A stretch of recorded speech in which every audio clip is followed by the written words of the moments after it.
प्रिय विद्यार्थियों, मैं अंकित कुमार आपका स्वागत करता हूं जेएचपी कोचिंग में। और जैसा कि आपको पता है प्रिय विद्यार्थियों कि मैं जो है कक्षा 12 रसायन विज्ञान की महत्वपूर्ण अभिक्रियाएं करा रहा हूं प्रिय विद्यार्थियों, जिसमें मैं प्रिय विद्यार्थियों आपको कितनी अभिक्रियाएं करवाऊंगा, कम से कम 20 अभिक्रिया करवाऊंगा। ठीक है। और ये जो 20 अभिक्रिया हैं आपके एग्जाम में बहुत ही ज़्यादा महत्वपूर्ण हैं, आने ही वाली हैं।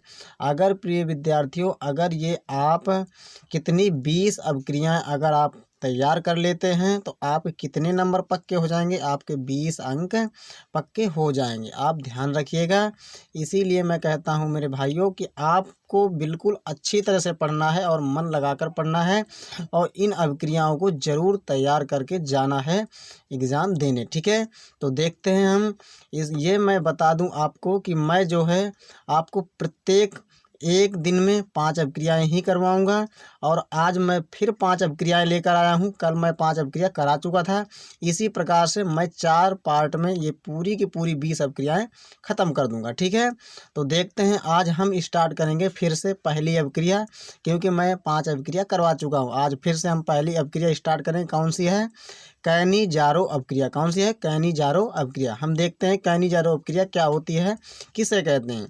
तो देखिए यहाँ पर मैं सिंपली भाषा में लिख रखा हूँ कि जब फॉर्मेल्डिहाइड की अभिक्रिया किसकी, जब फॉर्मेल्डिहाइड की अभिक्रिया NaOH, मैंने आपको कल NaOH का नाम बता दिया था, कास्टिक सोडा या सोडियम हाइड्रोक्साइड, NaOH से कराने पर मेथिल अल्कोहल तथा सोडियम फॉर्मेट बनता है, तो इसे ही क्या बोला जाता है? कैनी-जारो अभिक्रिया कहते हैं।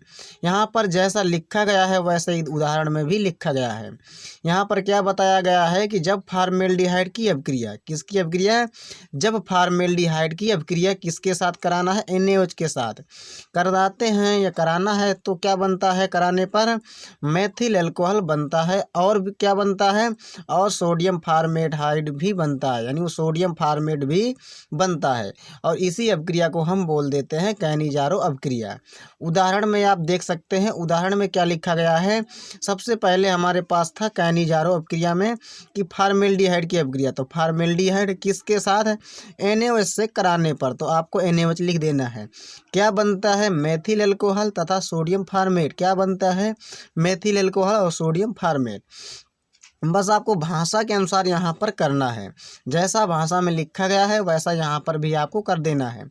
फॉर्मेल्डिहाइड कहा गया है तो आप फॉर्मेल्डिहाइड लिखेंगे। किसके साथ कराना है? कराने पर NaOH के साथ, तो आप NaOH यहाँ पर लिखेंगे। इसके बाद क्या बनता है? मेथिल अल्कोहल, तो CH3OH। और क्या बनता है? सोडियम फॉर्मेट HCOONA भी बनता है।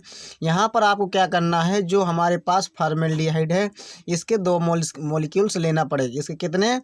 इसके 2 अणु लेना पड़ेगा HCHO के, फॉर्मेल्डिहाइड के। इसी फॉर्मेल्डिहाइड का क्या होता है? इसी फॉर्मेल्डिहाइड का एक बार अपचयन होता है और एक बार क्या होता है? ऑक्सीकरण होता है। जब फॉर्मेल्डिहाइड का अपचयन होगा तो क्या बनेगा? Methyl alcohol. और इसी का जब यानी कि मतलब ऑक्सीडेशन होगा तो क्या बनेगा? लवण बनेगा, यानी वो एसिड का। तो ध्यान रखिएगा, सोडियम फॉर्मेट है, ये क्या है? Methyl alcohol. ये क्या है? Caustic soda. ये क्या है? फॉर्मेल्डिहाइड। इसी अभिक्रिया को क्या कहते हैं प्रिय विद्यार्थियों? कैनी-जारो अभिक्रिया। इसके बाद हम देखते हैं मोस्ट इम्पोर्टेंट दूसरी अभिक्रिया, क्लीमेंसन अपचयन। देखिए प्रिय विद्यार्थियों, हमारे पास दूसरी अभिक्रिया है क्लीमेंसन अपचयन अभिक्रिया। इसमें क्या बताया गया है? जैसा लिखा गया है वैसा यहाँ पर भी उदाहरण में बताया गया है, आपको बस ध्यान से समझना है। इसमें लिखा गया है कि एल्डिहाइड या कीटोन, एल्डिहाइड हो या कीटोन हो का ZnHg/HCl, ZnHg/HCl के द्वारा क्या कराने पर? रिडक्शन, यानी अपचयन कराने पर क्या बनता है? एल्केन बनता है। क्या कराने पर? अपचयन कराने पर। किसका? एल्डिहाइड हो या कीटोन का जब अपचयन कराते हैं इनकी उपस्थिति में तो हमारे पास क्या बनता है? एल्केन बनता है। इसे ही हम कौन सी अभिक्रिया कहते हैं? इसे ही क्लीमेंसन अपचयन अभिक्रिया कहते हैं। देखिए आप देख सकते हैं कितनी शॉर्ट भाषा में लिखा गया है, बिल्कुल सिंपल लिखा गया है। क्या आपको करना है? एल्डिहाइड हो या कीटोन। हमने यहाँ पर क्या लिया है? एल्डिहाइड लिया है उदाहरण में। ठीक है।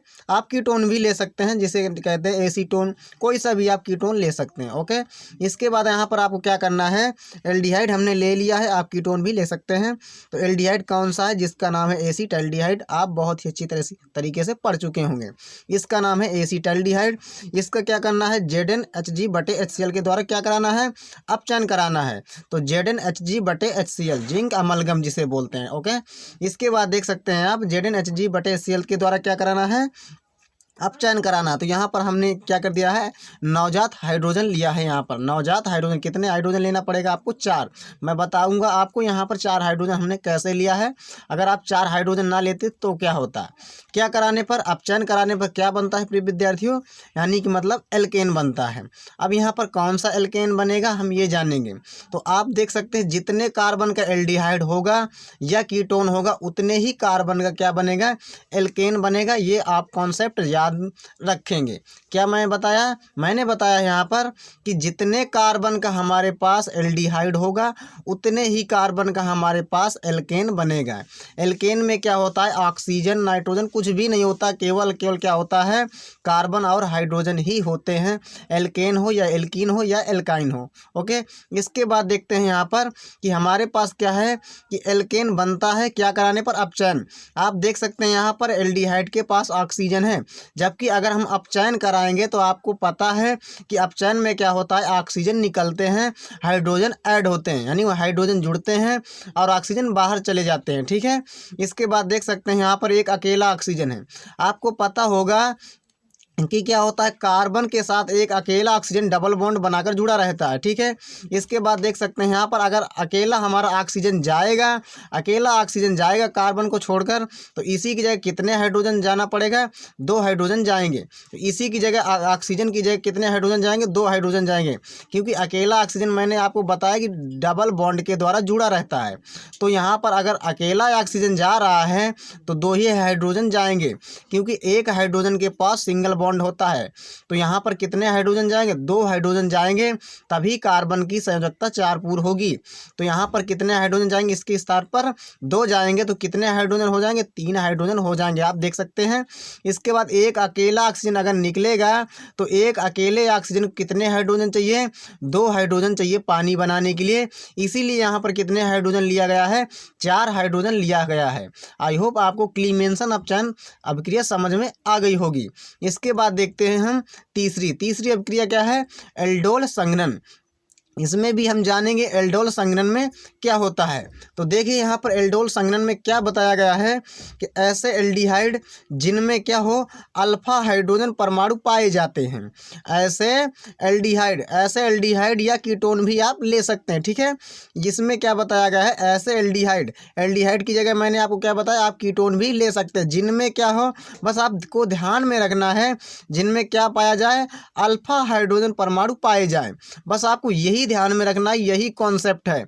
अगर आप यही ध्यान में रखेंगे तभी आपको यह एल्डोल संघनन अभिक्रिया समझ में आएगी, अन्यथा आपको समझ में नहीं आएगी। पता चला आप बिना अल्फा हाइड्रोजन परमाणु वाला क्या ले लिया? आप एल्डिहाइड ले लिए, तो उसमें क्या हो जाएगा? आपकी यह अभिक्रिया गलत हो जाएगी। तो आपको ध्यान में रखना है कि हमें एल्डिहाइड तो लेना है, मगर कैसा? जिनमें अल्फा हाइड्रोजन पाए जाएं, और उनकी किसके साथ? उनकी NaOH की उपस्थिति में क्या कराना है? NaOH की उपस्थिति में आपस में क्या हो जाते हैं? संघनित होकर एल्डोल यौगिक बनाते हैं। कौन? यही जो एल्डिहाइड हैं, एल्डिहाइड जिनमें अल्फा हाइड्रोजन पाए जाते हैं और NaOH की उपस्थिति में क्या होते हैं? आपस में संघनित होकर, यानी कि मतलब आपस में जुड़ करके। संघनित का मतलब क्या हुआ? आपस में जुड़ करके क्या बनाते हैं? एल्डोल यौगिक बनाते हैं, तथा अभिक्रिया कौन सी कहलाती है? एल्डोल संघनन कहलाती है। यहाँ पर ध्यान दीजिएगा, उदाहरण में क्या बताया गया है? एल्डिहाइड कैसे लेना है? जिनमें अल्फा हाइड्रोजन पाए जाएं। ये हमारे पास दो हमारे पास क्या एल्डिहाइड है, यानी कि मतलब एसीटल्डिहाइड ही है। हमने यहाँ पर कितने लिए हैं? 2 एसीटल्डिहाइड लिए हैं। तो आप देख सकते हैं किसकी उपस्थिति है? NaOH की उपस्थिति। तो उपस्थिति जिसकी बोली जाए उसे आप तीर के ऊपर रखेंगे। ठीक है, यहाँ पर NaOH की उपस्थिति है। क्या किया जा रहा है? आपस में संघनित होकर, आपस में यानी कि मतलब जुड़ करके क्या बनाते हैं? हैं, एल्डोल यौगिक बनाते हैं। यही दोनों हमारे पास अल्फा हाइड्रोजन युक्त क्या हैं, एल्डिहाइड हैं। अब यहाँ पर आप देख सकते हैं ये हमारे पास अल्फा हाइड्रोजन कैसे आपको समझ में आएगा, जिस क्रियात्मक समूह के पीछे जो हमारे पास कार्बन होता है, ये हमारे पास क्या है, ये CHO जो है ये एक क्रियात्मक समूह है एल्डिहाइड, ठीक है। इसके पीछे हमारे पास जो भी कार्बन होता है क्रियात्मक समूह के पीछे, वो हमारा होता है अल्फा कार्बन। कौन सा होता है, अल्फा कार्बन होता है। अल्फा कार्बन के पास जितने हाइड्रोजन होते हैं वो हमारे होते हैं अल्फा हाइड्रोजन। तो कितने अल्फा हाइड्रोजन है, 3 अल्फा हाइड्रोजन है। यहाँ पर भी कितने अल्फा हाइड्रोजन है, 3 अल्फा हाइड्रोजन है। तो क्या हमारी ये परिभाषा समझ में आ गई कि ऐसे एल्डिहाइड जिनमें क्या अल्फा हाइड्रोजन पाए जाते हैं। तो यहाँ पर अल्फा हाइड्रोजन है कि नहीं है, यहाँ पर भी अल्फा हाइड्रोजन है। आपस में क्या होंगे, संघनित होंगे। ये आपस में जब जुड़ेंगे तो यहाँ पर क्या होगा, जब जुड़ेंगे तो ऑक्सीजन को क्या चाहिए, हाइड्रोजन। ऑक्सीजन को क्या चाहिए, हाइड्रोजन। तो यहाँ पर हाइड्रोजन एक ऑक्सीजन को ले लेगा तो क्या बना देगा, OH बना देगा। पहली बात ये दोनों आपस में जुड़ेंगे, जब जुड़ेंगे तो क्या बनेगा, CH3CH। लेकिन ये ऑक्सीजन क्या करता है, हाइड्रोजन को अगर पाएगा तो OH बना देगा। और OH को जो है यानी ऑक्सीजन को जो है हाइड्रोजन पसंद ही रहता है। अगर सामने हाइड्रोजन दिखता है तो वो एक हाइड्रोजन अपने पास लेकर के क्या बना देगा प्रिय विद्यार्थियों, OH बना देगा। आपको बहुत ही अच्छी तरह से ध्यान में रखना है। और क्या बचेगा, CH2 बचेगा हमारे पास, फिर CHO बचेगा। ये आपस में दोनों जुड़ चुके हैं, दोनों ही एल्डिहाइड जुड़ गए हैं। तो क्या बन गया हमारे पास, एल्डोल यौगिक बन गया है ये हमारे पास, ठीक है। यही हमारी क्या है अपक्रिया, कौन सी है, एल्डोल संघनन अपक्रिया है। इसे भी आप बहुत ही अच्छी तरीके से ध्यान में रखेंगे और याद करेंगे, क्योंकि यह जो है बहुत ही बार पूछी गई है अपक्रिया। इसके बाद हम देखते हैं चौथी अपक्रिया। देखिए प्रिय विद्यार्थियों, चौथी अपक्रिया है हमारे पास स्मिट अपक्रिया। कौन सी है, स्मिट अपक्रिया। यह भी बहुत ही ज़्यादा पूछी जाती है। इसमें क्या बताया गया है कि जब एसिटिक अम्ल की क्रिया, किसकी, जब एसिटिक अम्ल की क्रिया, या आप सिरका भी लिख सकते हैं कि एसिटिक अम्ल की क्रिया किसके साथ, हाइड्रोजोइक अम्ल के साथ। किसके साथ है, हाइड्रोजोइक अम्ल के साथ सांद्र H2SO4 की उपस्थिति में कराते हैं। किसकी उपस्थिति भी आपको ध्यान में रखना, किसकी उपस्थिति, सांद्र H2SO4 की उपस्थिति में कराते हैं। तो क्या बनता है, मेथिल एमीन बनता है। क्या बनता है प्रिय विद्यार्थियों, मेथिल एमीन बनता है। इसे ही कौन सी अपक्रिया कहते हैं, इसे ही स्मिट अपक्रिया कहते हैं। आपको बहुत ही अच्छी तरीके से ध्यान में रखना है। उदाहरण में क्या बताया गया है, जैसा यहाँ लिखा गया है वैसा उदाहरण में भी लिखा गया है। आपको बस ये है कि आपको यह पढ़ना है, उसी प्रकार से आपको एग्जाम्पल भी बन जाएगा।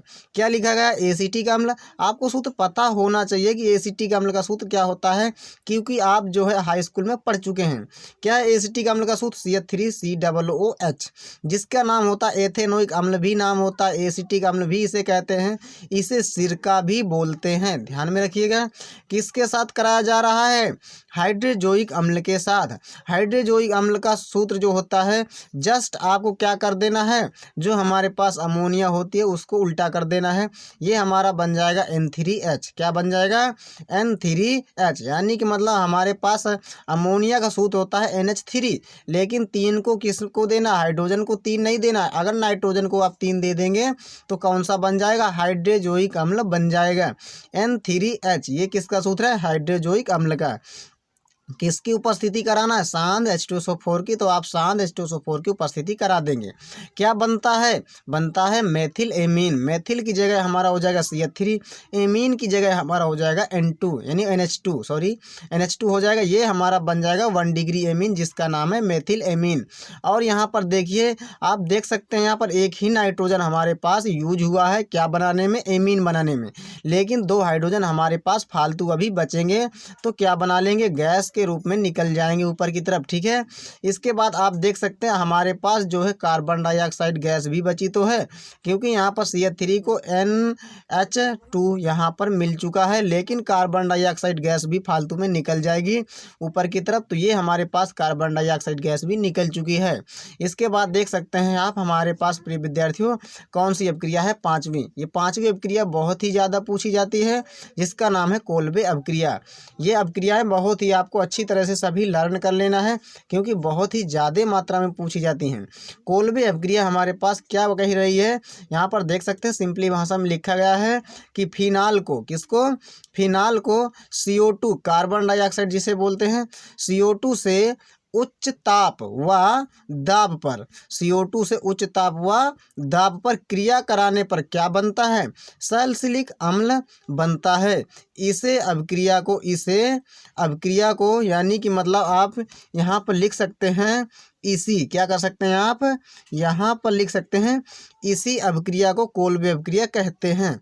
यहाँ पर क्या बताया गया है कि फिनाल को, किसको, फिनाल को, तो उदाहरण में आपको क्या करना, फिनाल को कार्बन डाइऑक्साइड, तो यहाँ पर प्लस में क्या कर देना है, कार्बन डाइऑक्साइड, उच्च ताप व दाब पर, उच्च ताप व दाब पर, उच्च ताप व दाब भी आप लिख सकते हैं, नहीं तो आपको क्या कर देना है, अगर आपको उच्च ताप व दाब नहीं लिखना है तो आप लिख सकते हैं उच्च ताप क्या होता है, 120 डिग्री सेल्सियस, यानी कि मतलब 100 से ऊपर है तो उसे उच्च ताप ही हम बोलते हैं।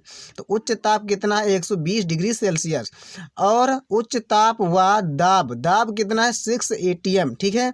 तो 6 ATM हमारे पास दाब है, ये भी हमारा कैसा दाब है, हाई है, यानी उच्च है। दाब पर क्रिया कराने पर क्या बनता है, सैलिसिलिक अम्ल बनता है। तो ये क्या होगा, कार्बन डाइऑक्साइड गैस हमारे पास आर्थो पर जाएगी, तो कार्बन डाइऑक्साइड यहाँ पर जाएगी, तो यहाँ पर क्या होता है, हर जगह हमारे पास हाइड्रोजन पाए जाते हैं, तो एक हाइड्रोजन निकलेगा तो क्या बना देगा यहाँ पर COOH, जिसका नाम क्या है विद्यार्थियों, सैलिसिलिक अम्ल। आई होप आपको ये कोल्बे अभिक्रिया भी अच्छी प्रकार से समझ में आ गई होगी। अगर ये हमारी पूरी की पूरी अभिक्रियाएँ आपको समझ में आ गई होंगी तो प्रिय विद्यार्थियों कृपया आपको क्या करना है, हमारे वीडियो को शेयर करना है और लाइक कर देना है, और आपको क्या करना है, हमारे चैनल को अगर आपने सब्सक्राइब नहीं किया है तो ज़रूर सब्सक्राइब कर लेना है। तो चलते हैं, नमस्कार, जय हिंद, वंदे मातरम।